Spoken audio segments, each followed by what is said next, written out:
Of all the great feats of engineering that have helped to shape Britain, there's nothing more dramatic than the great chain of medieval castles on the coast of North Wales. Built over 700 years ago by Edward I to stamp his authority on his newly conquered province. Among them are some of the finest castles in the country, one of the greatest feats of royal engineering in British history. This week, I've come here to Wales to find out how a Frenchman and an English king completely changed the art of castle building forever.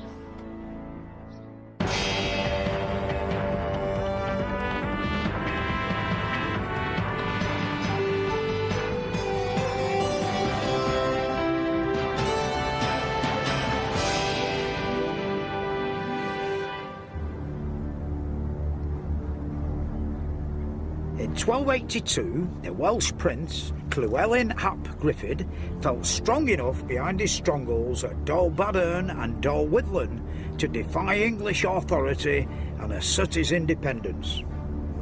It was a situation which King Edward I refused to tolerate, and he was determined to obtain Llewellyn's submission by force of arms. Campaigning in Wales wasn't going to be as easy as Edward had imagined. The whole place was heavily wooded, and it took 2,000 men to clear a pathway through the woods for Edward's armies. Edward fought two very hard and violent wars in Wales, and he finally won when Llewellyn got killed in a minor skirmish, and he was determined never to have to fight the Welsh again. He decided on Europe's most ambitious medieval building programme. Like the Normans before him in England, he would subdue the Welsh with castles. Work started on 3 castles, Harlech, Carnarvon and Conway. But it wasn't just castles that were built. At Conway and Carnarvon, the castle was put into a walled town, an idea borrowed from Gascony in southern France, where Edward had been Duke. And that isn't all Edward borrowed from France. For all his castles here in Wales were actually built by a Frenchman called James of St. George. Master James of St. George came from St. George d'Esperance in Savoy, which is where he got his name and where he came up with a design for a whole new style of castle while he was working as the king's architect. To understand the great advances he made in castle building and design, we have to start with a castle that the Normans had built in England 150 years earlier. Even back then, the French built the best castles. This is Edingham Castle in Essex. It was built for a Norman lord, Aubrey de Vere, in the 12th century. Aubrey wanted to make his castle look rather posh, so he put an outer skin of dressed stone on it, no doubt to impress his friends and maybe his enemies as well. You can see it's quite thin, really. It doesn't, there's no headers in it and nothing, In fact, considering it's so old, it gives you a false impression. It always almost looks as though the Victorians did it, it's so neat and tidy. Really, you get a better idea of what holds the place up downstairs in the Undercroft. Here I am down in the Undercroft, and here, really, you can see what's holding the whole thing up. Not a lot, eh? It's really the mortar, I mean, there's more mortar than there is stone, actually. And really, it's a credit to the men who mixed it, because it's still quite solid after all these hundreds of years. There must have been more mortar mixers than there were stone fixers, because it looks as though they put the outer skin on the outside, which is beautiful dressed stone, and then they must have maybe built 18 inches of pebbles and flints, and then chucked the mortar in, and as they were doing it, threw the stones in. You can also see down here a great pillar that's 14 feet square, and it goes all the way up to the arch above, and it takes the thrust of the whole weight of the building.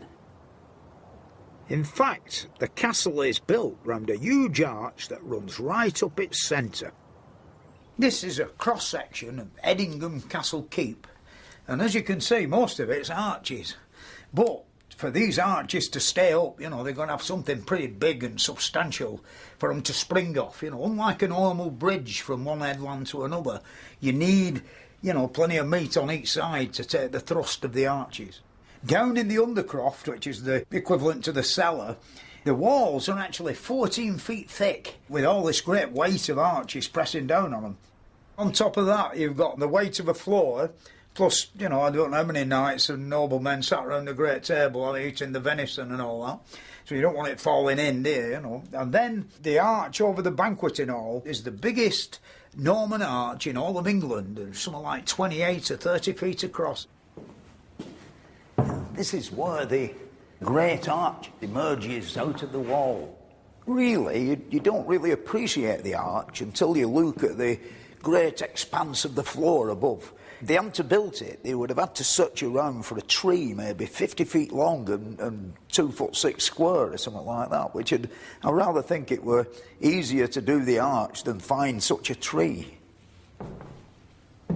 A keep like this would have been very sound, and the solidity of its structural work can't be faulted.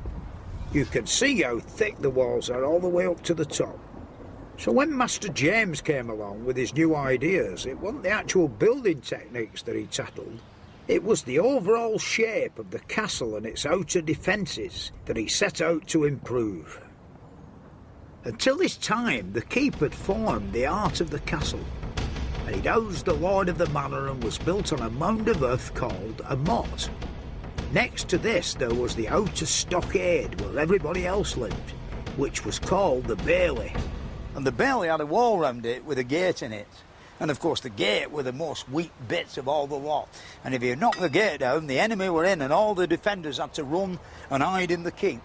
What Master James did was to move the keep to the gate and rechristen it the Barbican. And what he did next was to do away with the motte altogether and build a series of towers round the outer wall. This made the castle much more defendable. If you did manage to breach the walls or gain entry through the Barbican, you could be fired at internally, you know, by the defenders who would be all on top of the walls and in each of the towers. You can see this at the first of his castles, which was Harlech.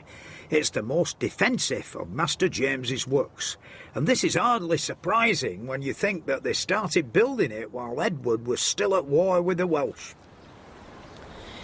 This side of the castle, without a doubt, is the best side to show the various stages of construction of it.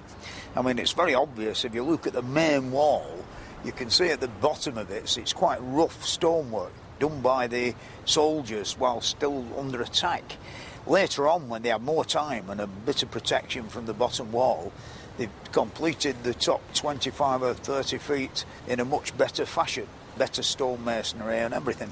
And then, of course, last but not least, the bastion and the curtain wall or outer wall will be built at a later date as an extra form of defence. And if the enemy did approach, they could always run and leave the trowels and the buckets of mortar for, you know, for next time, as you might say. The key to the success of the castle is this staircase, which rises 200 feet from the sea. Well, it did do before the sea receded over there. It didn't really matter if the Welsh held siege on the front or the land side of the castle. Necessary supplies could be brought in by boat, and so they could keep, you know, the Welsh at bay forever. It's up this staircase once. There must have been an army of men carrying bags full of flour and all sorts of things. And I rather think by the time they got to the top, they'd be a bit knackered, without a shadow of a doubt. I think that's why they've got this plank here for sitting on.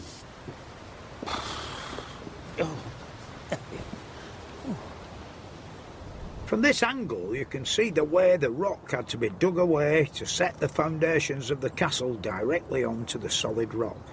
It's as if the castle was hewn out of the rock itself.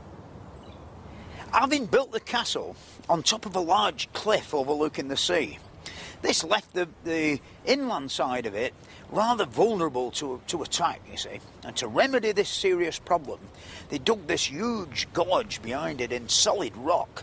And I mean, I rather think using the natural cleavage of the rock and iron wedges and big hammers, they shifted an immense amount of material. And without a shadow of a doubt, it's a wonderful feat of engineering and rock removal.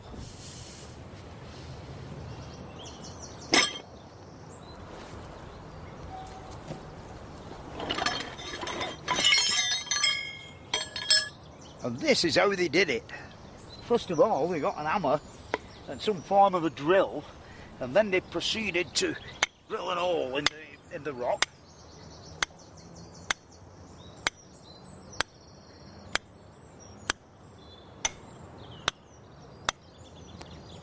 When the hole's sufficiently deep, you then insert a pair of slips, or some people call them feathers, or 2 lumps of iron down the hole.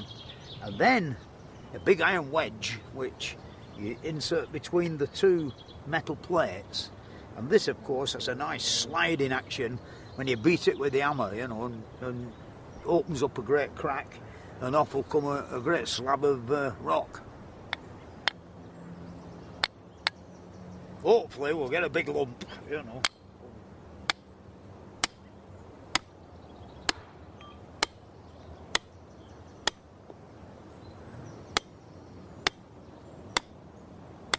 As you can see, it's not as easy as it sounds.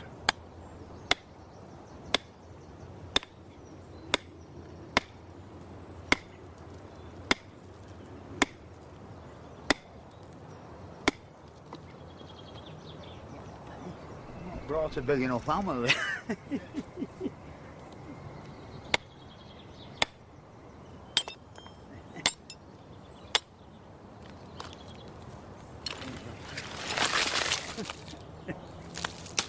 I don't know about building a wall, but there's a few more slates for my roof. Really, that was partially successful, but I think they'd have had bigger and better tools than what I've got. But I still wouldn't like to have done that all day long, would you? We know a lot about the construction of Edward I's castles because they kept very detailed records. And here at the Public Records Office, I've got David Carpenter to tell me all about them. What this is, it's the account of the controller, the person in charge of the money at Harlech, really for 1286. And it's extraordinary because it actually gives you a wonderful picture of the numbers of people working, the different rates of pay. So you see, very helpfully in the margin, they actually told us who the various craftsmen were with these little sort of lines. Cement, masons, QRR, quarriers, people digging the great ditches, my namesakes, the carpenters, then you've got the smiths, then you've got these, this is where I would be, not you, Fred, the minuti operarii, the labourers. How much sort of money did they get for the labours? Well, the roll certainly tells us that, and it's very, very variable rates. So someone skilled like you, Fred, might get 3 shillings a week. So shall I pay you for that then? Yeah. I'll be the controller, and let's scatter some 13th century money around. How much do you think you're worth? Well, I'm a top-ranked mason. You're sure about that, are you? You're sure you're not one of these little labourers? I made 6 stones today. If you were a mere labourer, you'd be getting one of those, and possibly a half. But you think you're better than that, do you? Oh, yeah. All right, well, look, we'll tell you what, we'll give you your 5p a day. As a top mason, Thank you you. keep that safe and don't spend it in the Harlech pubs. And would there be an ale allowance as well? Would there be? I fear not. No, you'd have to spend your own. Actually, that's a fascinating thing about all this, that you couldn't, because this is so valuable. I mean, if you think of, if that's that's the only currency, you couldn't actually go into a pub and buy yourself a drink because the money would be worth too much. I mean, that's a day's pay. So you probably had to do that by barter. Yeah, I suppose from this document you can actually tell how many men, you know, worked at any period in time on the Yeah, you actually castle. can, and it is very, very seasonal building work, I suppose then as now. Oh, right. Probably. If we go back to when this roll was begun, in a very, very cold January, you see there's actually only one mason working. He seems to be doing a sort of special job. And then suddenly, Sunday, the 21st of April, to Philip Runn and Thomas Del Meded with 29 masons and then their pay. So suddenly a gang of masons has arrived under Philip Runn. But that's only the start of it, because if we go on into July... Spring and summer, lovely and warm, they've got 225 masons working. So it's gone up by about 200. There's like another thing you've got to think about, the constant threat of the enemy. Well, Like of course, absolutely once right. they'd got it up so it could be defended, Yes. they could go off and do one somewhere else. In this very tense period, you sometimes get workmen being moved from one part of Wales to another under armed guard. It's very, very tense and dangerous, and I should think I'd be jolly pleased to be one of those workmen to get out of it at the end of the year, take my little pouch of money home and get back to where I come from. The most impressive of King Edward's castles was Carnarvon, because here what he built was more than just a castle. Edward decided that Carnarvon was going to be the centre of his administration in Wales, so the castle here would be his royal palace, a symbol of English dominance over the Welsh he had just defeated.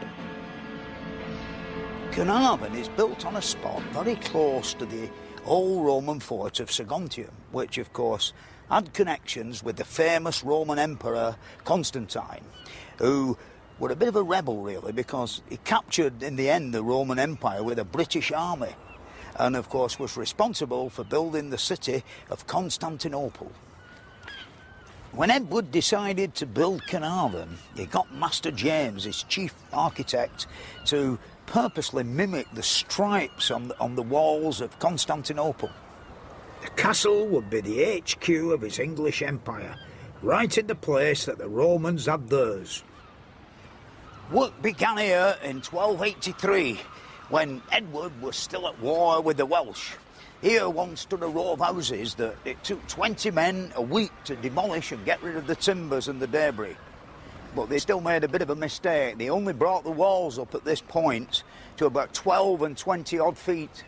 Edward really relied on the strength of the town walls to keep the enemy at bay, but in 1296 they broke through, the Welsh broke through, and of course this business of 24 foot here were really no opposition to them at all. They soon gained entry. So once the revolt was put down, they increased the height of these walls and the King's Gate was built to guard this entrance. Over here on my left is all that remains of the once great hall. If you have a close look at it, you can see the holes where the roof timbers were. And then round this corner here, a lovely plinth or skirting board at the outer edge, which would have followed the bases of the buttresses and round corner right up to the other corner. I suppose there'd be a lovely window frame somewhere in the middle there. And really, once this particular bit must have been a beautiful building that's now gone. It's rather sad in a way. The layout of the castle was not the only defensive feature that Master James designed. As you can see, in between these two big towers, there's quite a short length of castle wall. This wouldn't have been able to be defended properly by single arrow loops. So Master James came up with an ingenious solution. He did these like 3 entrances all into one. So if you imagine 3 crossbowmen, like one stood here firing that way, twang, and then another one up here, twang, and then another one down here, like twang. It'd be like all that crossfire down below. Like the enemy, looking up at the walls, would just see one slot. And he'd imagine if he stood in between these 2 slots, he'd be safe. But he wouldn't. He'd get caught in a deadly crossfire like a medieval machine gun.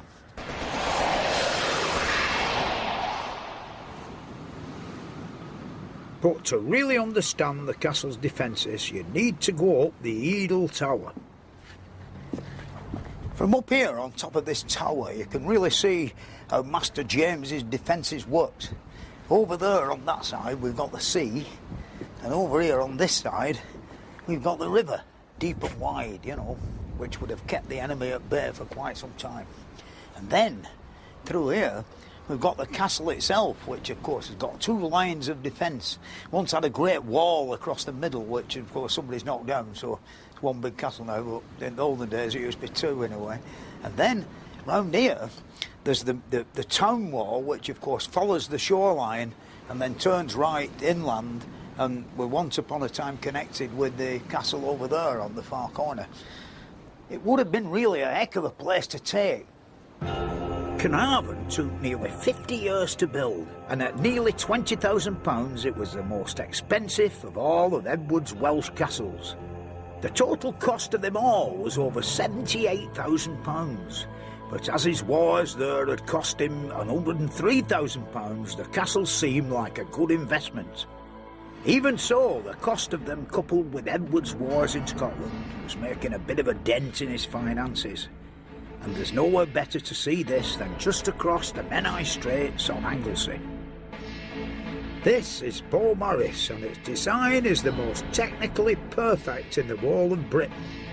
It would have been Master James's greatest masterpiece, but the king ran out of money and he couldn't afford to finish it.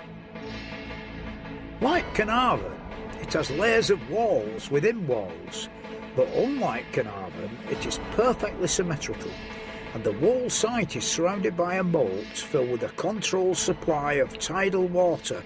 This was the state of the art of the 13th century. There are no less than 4 successive lines of defence built into this castle. Even if you did manage to battle your way over the drawbridge, and then under 3 sets of death holes, people pouring red-hot boiling tar down into your chain mail, and you eventually arrived in here, this was just another death hole in a way, but a lot bigger, because all round there's all arrow slots everywhere behind you and over there, and you've got to fight your way through all of that lot. They'd be raining down on you like red-hot bloody knitting needles, and then you went round this corner here, and you've got to go through all the same thing again.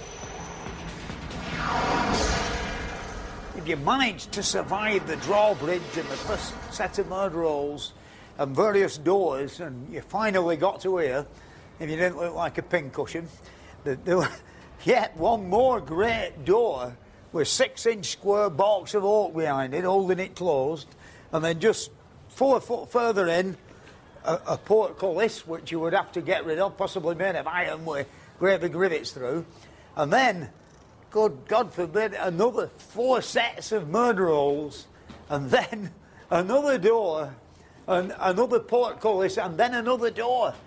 I don't think anybody could have ever actually managed to get through this lot. You'd have a job to do it with a tank, I reckon, definitely. But it's not until you enter the heart of Beaumaris that you get an idea of the sheer scale of its defences. If you succeeded in getting this far, which I very much doubt you would, you've still not won. You wouldn't be able to get at the king, because the rest of the soldiers would be round the walls and arrows would be raining down on you one more time. So you'd still not won. You'd got to cross the wall centre here and take the building over there with the king in it. In fact, the castle was surrendered twice in its history, but it was never ever taken by any form of assault. The scale of Beaumaris is incredible. Through the gates of its protected harbour, over 2,000 men shifted more than 32,000 tons of stone. They mixed more than 2,000 tons of lime mortar and nailed over 100,000 nails into more than 3,000 boards, and all that was done in just 1 year. When James of St George and the king built these castles, spirit levels hadn't been invented. If you go around and look at the moat and look at the bed joints of the masonry, it's perfectly level with the water. There wouldn't be any water, of course, in the moat when they built the place. And the only things they had were things like this, basically a stick, the piece of string with a lead weight on the end, and of course a nice hole that received the lead weight, and a line drawn up the middle. And of course, when you put it on the wall like that, if the wall is plumb, the lead weight will hang perfectly central in the hole, you see. If it leans, of course, you know, the wall, the ball's in the wrong shot. And that's how they got everything vertical. I mean, you can actually compare it with a modern spirit level, and of course, you know, bang on, you see, it's perfect. We've not improved that much, really, have we?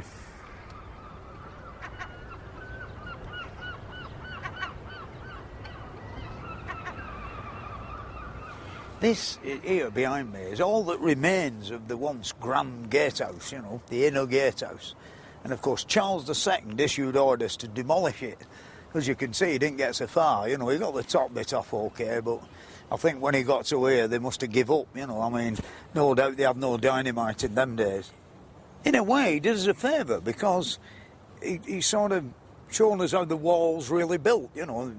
The fact that there's beautiful dress stones on the outside with nice narrow joints, and then in the middle it's just big lumps of all sorts thrown in with a great deal of mortar, you know, but they made sure there were no real voids in it, you know. And of course over the back here there's two lines of inclined holes which would have contained the put logs with an inclined plane on it. As the wall advanced upwards, they left a stone missing, stuck a piece of wood onto the top of the wall they'd already built, and then tied a fir pole or a tree trunk to the other end, and then put boards across, which of course to enable them to raise the materials to the top of the wall as it advanced in an upward direction. They did have cranes, but they were too slow, and I don't think they would have delivered the necessary amount of materials up to the top of the wall. So they devised like the inclined plane, where maybe 2 or 3 men could drag a box full of mortar up. The thing is, I still use basically the same methods today. It's much easier to drag an heavy weight than it is to actually lift it up and carry it, because you'd have to go out and get a crane or an helicopter nowadays to get something high up. But if it's of a reasonable weight and it can be dragged along, you know, on some sort of sledge, it's a lot cheaper. It might be a bit slower and more inconvenient, but it still works.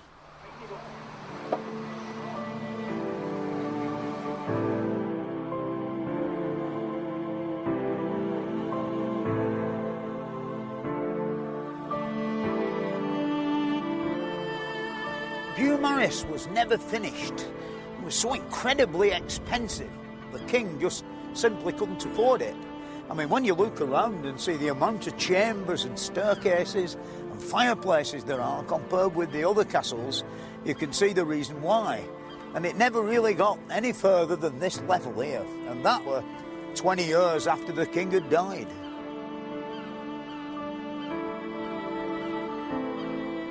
The king died in 1307, closely followed by James. Beaumaris really is a monument to the great dreams that they had. They both had ideas of grandeur, but not the money or the time. That's the reason, really, that the thing's unfinished. Time and tide waits for no man, not even the king. But you have to admit that together they built something that changed the face of Britain. And in the castles of Edward I, Master James of St George has left us with some of the most impressive structures in the world. He also heralded more peaceful times. Next week I'll be finding out how the castle gave way to the country manor house as the violent days of the Middle Ages came to an end.